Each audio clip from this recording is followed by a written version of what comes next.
Hi everyone, welcome back to Bible in a Year. My name is Natalie and today we are on day 315. I am so happy that you're here today. Welcome to the channel. We are going to be reading out of 1Chronicles chapter 12. We're going to be finishing the book of Joel today by reading Joel chapter 3, and then we will close out our day with Revelation chapter 11. So let's get started with 1Chronicles chapter 12. See what's happening. Now these are those who came to David to Ziklag while he was a fugitive from Saul the son of Kish. They were among the mighty men, his helpers in war.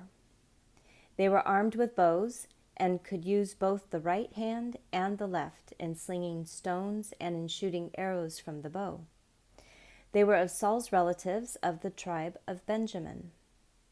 The chief was Ahiezer, then Joash, the sons of Shammah the Gibeathite, Jeziel, and Pelet, the sons of Asmaveth, Barakah, Jehu the Anathothite, Ishmaiah the Gibeonite, a mighty man among the 30 and a leader of the 30, Jeremiah, Jahaziel, Johanan, Jozabad the Gederathite, Eluzai, Jeremoth, Bealiah, Shemariah, Shephatiah the Hariophite, Elkanah, Ishiah, Azrael, Joazur, and Jashabim the Kariahite, and Jola and Zebediah, the sons of Jehoam of Gedor. Some Gadites joined David in the stronghold in the wilderness, mighty men of valor, men trained for war, who could handle shield and spear, whose faces were like the faces of lions, and they were as swift as the gazelles on the mountains.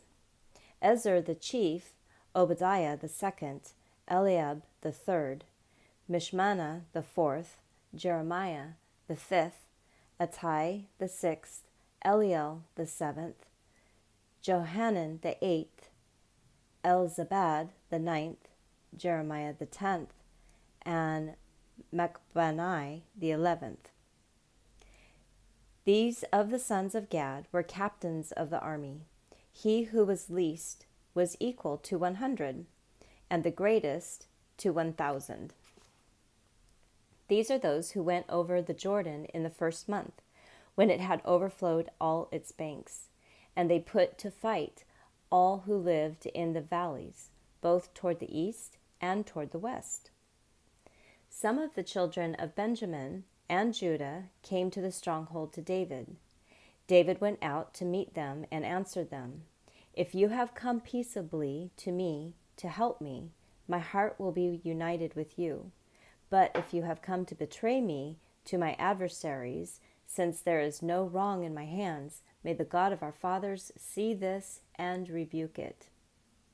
Then the Spirit came on Amasai, who was the chief of 30, and he said, "We are yours, David, and on your side, you son of Jesse. Peace, peace be to you, and peace be to your helpers, for your God helps you." Then David received them and made them captains of the band. Some of Manasseh also joined David when he came with the Philistines against Saul to battle, but they didn't help them, for the lords of the Philistines sent him away after consolation, saying, "He will desert to his master Saul, to the jeopardy of our heads." As he went to Ziklag, some from Manasseh joined him: Adnah, Jozabad, Jediel, Michael, Jozabad, Elihu, and Zelathai, captains of thousands who were of Manasseh. They helped David against the band of raiders, for they were all mighty men of valor and were captains in the army. For from day to day men came to David to help him, until there was a great army, like God's army.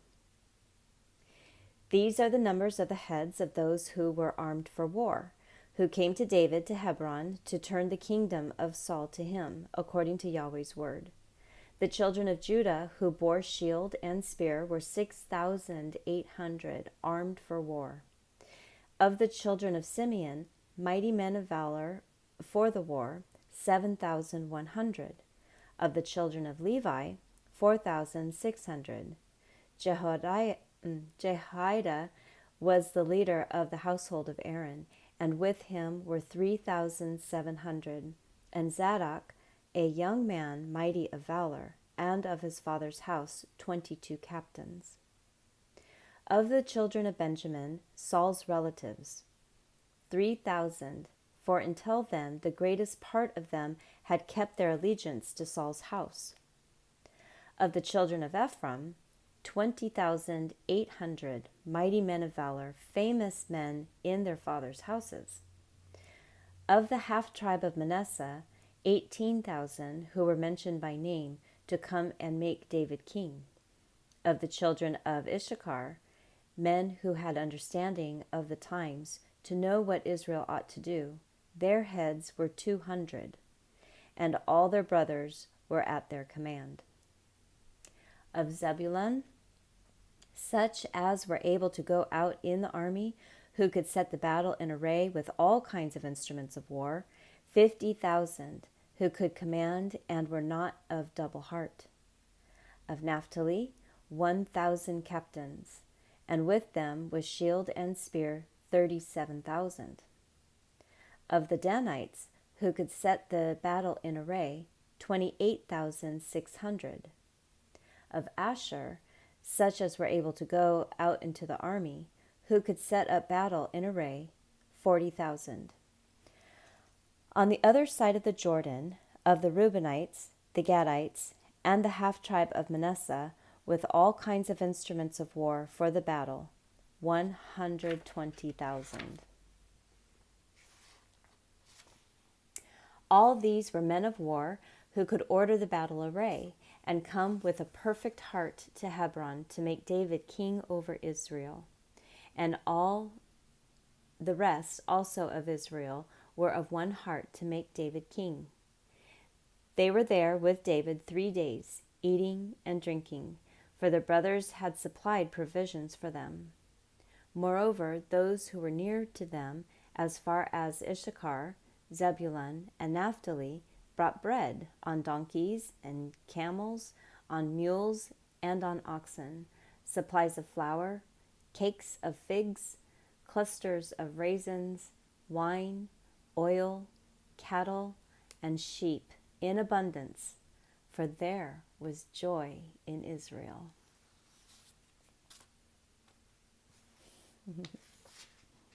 There was joy in Israel. I am so happy to come across that sentence where there were, hundreds of thousands, 20,000s that were all named. I am so glad they were not named today. Woo! All right, Joel. Let's finish up the book of Joel by reading Joel chapter 3.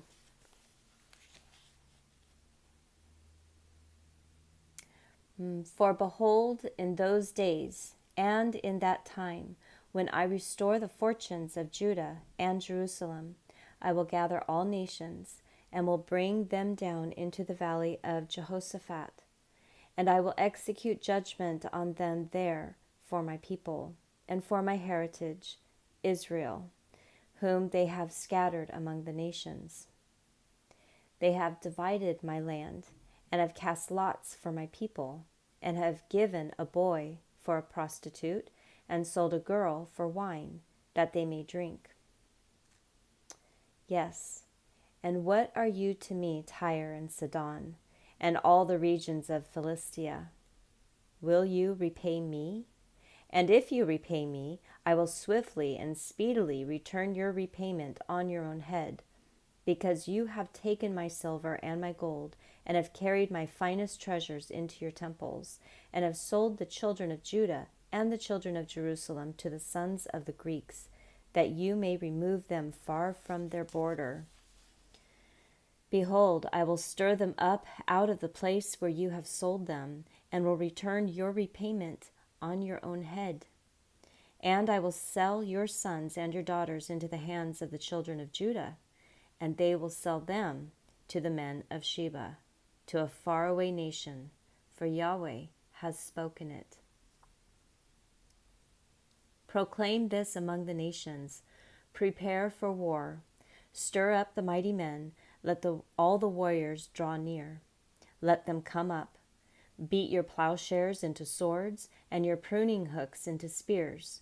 Let the weak say, I am strong. Hurry and come, all you surrounding nations, and gather yourselves together. Cause your mighty ones to come down there, Yahweh. Let the nations arouse themselves and come up to the valley of Jehoshaphat, for there I will sit to judge all the surrounding nations. Put in the sickle, for the harvest is ripe. Come, tread, for the wine press is full. The vats overflow, for their wickedness is great. Multitudes, multitudes in the valley of decision, for the day of Yahweh is near in the valley of decision. The sun and the moon are darkened, and the stars withdraw their shining. Yahweh will roar from Zion and thunder from Jerusalem, and the heavens and the earth will shake. But Yahweh will be a refuge to his people and a stronghold to the children of Israel. So you will know that I, Yahweh, your God, dwelling in Zion, my holy mountain. Then Jerusalem will be holy, and no strangers will pass through her any more. It will happen in that day that the mountains will drop down sweet wine, the hills will flow with milk, all the brooks of Judah will flow with waters, and a fountain will flow out from Yahweh's house, and will water the valley of Shittim. Egypt will be a desolation, and Edom will be a desolate wilderness, for the violence done to the children of Judah, because they have shed innocent blood in their land. But Judah will be inhabited forever, and Jerusalem from generation to generation. I will cleanse their blood that I have not cleansed, for Yahweh dwells in Zion.